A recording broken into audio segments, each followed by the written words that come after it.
IPS அதிகாரி அருண் தொடர்பான வழக்கில் உயர்நீதிமன்ற நீதிபதி பல்வேறு கேள்விகளை எழுப்பியிருக்கிறார். கட்டுமான நிறுவன உரிமையாளருக்கு எதிராக பிறப்பிக்கப்பட்ட இந்த குண்டர் சட்ட உத்தரவு அக்கிரமானது என்பதை தெரிவிக்கிறதுக்காக தான் ஐபிஎஸ் அதிகாரி அருணை ஆஜராகும்படி நான் சம்மன் அனுப்பப்பட்டுச்சு அப்படின்னு உயர்நீதிமன்றம் தெரிவித்திருக்கிறது. அது மட்டும் இல்லாமல் இந்த குண்டர் சட்டத்தை எதிர்த்த வழக்கில் தீர்ப்பையும் தள்ளி வைத்து சென்னை உயர்நீதிமன்றம் உத்தரவு பிறப்பித்திருக்கிறது. கூடுதல் விவரங்களை செய்தியாளர் சுரேஷ் வழங்க நாம கேட்கலாம். சுரேஷ் வணக்கம். இந்த வழக்கு தொடர்பான முழு பின்னணியும் தற்போது இதில் நீதிபதிகள் என்ன மாதிரியான கேள்விகள்லாம் முன் வச்சிருக்காங்க, அருண் தரப்புல என்னெல்லாம் சொல்லப்பட்டுச்சுன்னு சொல்லுங்க. வணக்கம். சென்னை குளத்தூர்ல தேமுதிக பொருளாளர் சுதீஷுக்கும் அவருடைய மனைவிக்கும் சொந்தமான நிலத்துல அடுக்குமாடி குடியிருப்புகளை கட்டி அதை வழங்கியதுல முறைகேடு செய்ததா சொல்லி கட்டுமான நிறுவன உரிமையாளர் சந்தோஷ் சர்மா என்பவர் கைது செய்யப்பட்டார். பிறகு அவருக்கு எதிராக பல புகார்கள் வந்ததை அடுத்து அவரை குண்டர் சட்டத்துல சிறையில் அடைக்க உத்தரவிடப்பட்டது. இந்த உத்தரவை எதிர்த்து அவர் தாக்கல் செய்திருந்த அவருடைய மனைவி தாக்கல் செய்திருந்த ஆட்கொணர்வு வழக்கு கடந்த வாரம் நீதிபதிகள் ஜி.ஆர். சுவாமிநாதன் மற்றும் லட்சுமி நாராயணன் அடங்கிய அமர்வுல விசாரணைக்கு வந்துச்சு. அப்போ இந்த குண்டர் சட்டம் பிறப்பிக்கப்பட்ட அந்த உத்தரவு அதிர்ச்சி அளிக்கிறது.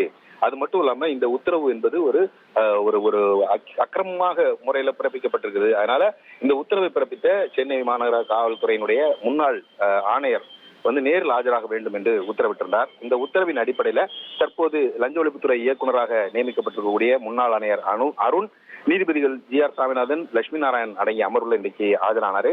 அப்போ இந்த சம்மனை வழங்க சென்ற நீதிமன்ற அதிகாரியை 2 மணி நேரம் காக்க வச்சது ஏன் என்ற ஒரு கேள்வியை எழுப்பி நீதிபதிகள் கேள்வி எழுப்பினார்கள். அது மட்டுமல்லாம காக்க வைத்த அந்த லஞ்ச ஒழிப்புத்துறை ஊழியரையும் நீதிமன்றத்தில் ஆஜராக சொல்லியிருந்தாங்க. அப்படி அவர் ஆஜரான உடனேயே நீதிபதிகள் நீதிமன்ற பணியாளரை காக்க வச்சது ஏன், உங்க மேல ஏன் நடவடிக்கை எடுக்க கூடாது என்ற கேள்வியும் நீதிபதிகள் எழுப்பினார்கள். இதற்கு காவல்துறை தரப்புல பதிலளிக்கும் போது நீதிமன்ற ஊழியரை காக்க வைத்ததுல எந்த ஒரு உள்நோக்கமும் கிடையாது. அருண் ஒரு கூட்டத்தில் பங்கேற்றிருந்த காரணத்தினால அவர் வருவதற்காக காத்திருக்க வேண்டி வந்தது என்றும் அவர் தெரிவித்தார். அப்போது இறுதியாக அருண் கிட்ட நீங்க எதுவும் சொல்ல விரும்புறீங்களா அப்படின்னு நீதிபதி கேட்டப்ப 28 வருஷம் என்னுடைய அனுபவத்துல என் மேல எந்த ஒரு புகாரும் கிடையாதுன்னு அருண் விளக்கம் அளித்தாரு. சில சமூக ஊடகங்கள் தான் தனக்கு எதிராக இந்த பொய்யான ஆதாரமற்ற குற்றச்சாட்டுகளை வெளியிடுவதாகவும் அருண் தெரிவித்தார். மேலும் சந்தோஷ் சர்மாவை பொறுத்த வரைக்கும் அவருக்கு எதிராக போலி கையெழுத்து மூலமா அவர் தொடர் மோசடிகளில் ஈடுபட்டதா ஏற்கனவே நிறைய புகார்கள், கிட்டத்தட்ட 199 குடும்பங்கள் இதனால் பாதிக்கப்பட்டதாக புகார்களும் போராட்டங்களும் நடந்த காரணத்தால சட்டம் ஒழுங்கு பிரச்சனை ஏற்படாமல் தடுக்கிறதுக்காகத்தான் குண்டர் சட்டம் பயன்படுத்தப்பட்டதாக விளக்கம் அளித்தார். காவல்துறையினர் தங்கள் தரப்பு கருத்துக்களை தெரிவிக்கிறதுக்கு எந்த ஒரு அமைப்பு இல்லாத நிலையில குற்றவாளிகள் சிலர் திட்டமிட்டு இதுபோல சமூக ஊடகங்கள்ல பொய்யான குற்றச்சாட்டுகளை வெளியிடுவதாகவும் அவர் குறிப்பிட்டார். இதையடுத்து சந்தோஷ் சர்மாவினுடைய குண்டர் சட்டத்தை சிறையில் அடைத்த அந்த உத்தரவை எதிர்த்து தொடரப்பட்ட இந்த வழக்கினுடைய தீர்ப்பை நீதிபதிகள் தேதி குறிப்பிடாமல் தள்ளி வைத்திருக்கிறார்கள். அநேகமாக இந்த வழக்கில் வெள்ளிக்கிழமை இந்த வழக்கில் தீர்ப்பளிக்கப்படும் என்று எதிர்பார்க்கப்படுகிறது.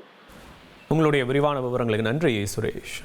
1,28,00,000 மனங்களை வென்ற தந்தை டிவி யூடியூப் சேனல். தவிர்க்க முடியாத தம்ப்நெயில், கலக்கலான கான்டென்ட்ஸ். நீங்களும் இந்த குடும்பத்தில் இணைய இப்பவே சப்ஸ்கிரைப் பண்ணுங்க. அசுரபலம் கொண்ட எங்கள் டிஜிட்டல் கரங்களில் உங்கள் விளம்பரங்களை சேர்க்க வாட்ஸ்அப் பண்ணுங்க.